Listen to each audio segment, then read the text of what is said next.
محترم حاضرینو، تیرہ جمعہ کی ماستاس و حضور کی د پیغمبر علیہ الصلوۃ والسلام یو حدیث مبارک پیش کړو چې هغه کې پیغمبر علیہ الصلوۃ والسلام د منافق خصلتونه بیان کړیو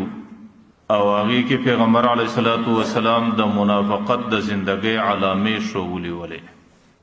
هغه خصلتو کې اولنۍ خصلت داو اذا حدث کذبا، چې کله د خبرې کوي مجلس کې گفتگو کوي نو د خبرو او د مجلسو د گفتگو په دوران کې د درواغو ځان نه ګوري، نو په عام مجلسونو کې درواغ ویل او د خپل ژبې د درواغو څخه حفاظت نه کول، پیغمبر علیه الصلاۃ والسلام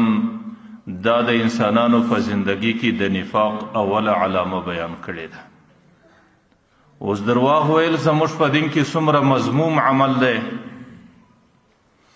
او د درواغ ویلو کم شکلونه دي او د هغې څخه به انسان په کم شکل د خپل ځان حفاظت کوي او شریعت په کومو ځایو کې د درواغو د وینا کولو اجازت انسان ته ورکوي، نو د هغې متعلق په تیره جمعه کې موږ په تفصیل سره خبره پیش کړې وله. نن د پیغمبر علیه الصلاۃ والسلام د هغې حدیث په طبق د هغې علامو ستاسو حضور کې دویمه علامه ایږدم. دویمه علامه پیغمبر علیه الصلاۃ والسلام د منافقت دا بیان کړې ده،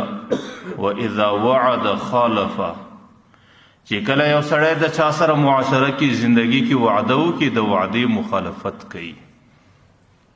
د وعدې لحاظ نه لري او د وعدې د ساتنې او د وعدې د ایفا او د فروالي خیال نه ساتي، د پیغمبر علیه الصلاۃ والسلام وایي چې زموږ معاشره کې دا د منافق علامه ده. نو د مسلمان د پاره ضروري عمل، د مسلمان د پاره مناسب عمل او د مسلمان د شان سره شایان شان عمل دا دی چې کله د یو چا سره د یو شی وعده وکړي نو چې څومره ورته ممکنه ده او څومره په وس و طاقت کې نو د هغې وعدې مخالفت نه کول، هغه وعده فرضی کول، د هغې وعدې وفا کول. نو چې کله وعده وسوله د شریعت اصول دا دي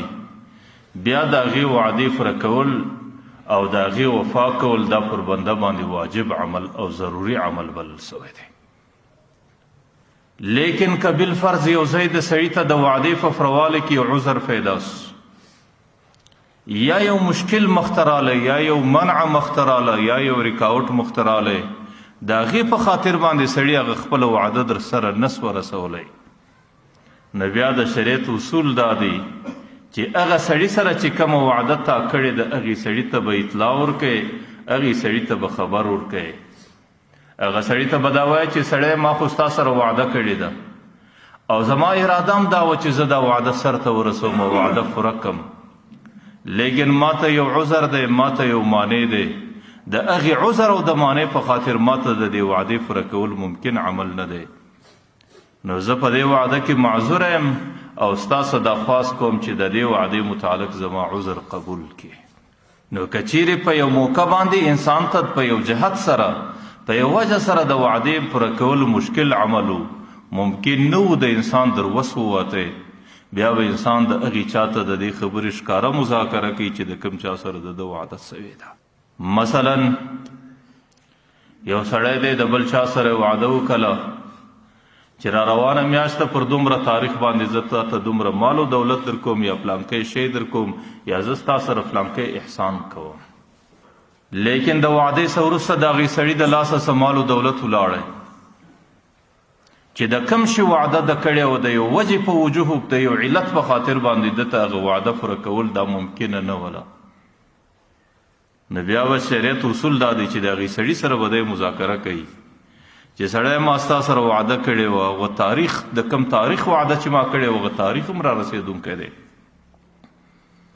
لیکن سړی زه چې خپل ځان ته ګورم ما ته د دې وعدې په پوره کولو کې دا مشکل دی او زما په وس و طاقت کې د وعدې پوره کول نه دي،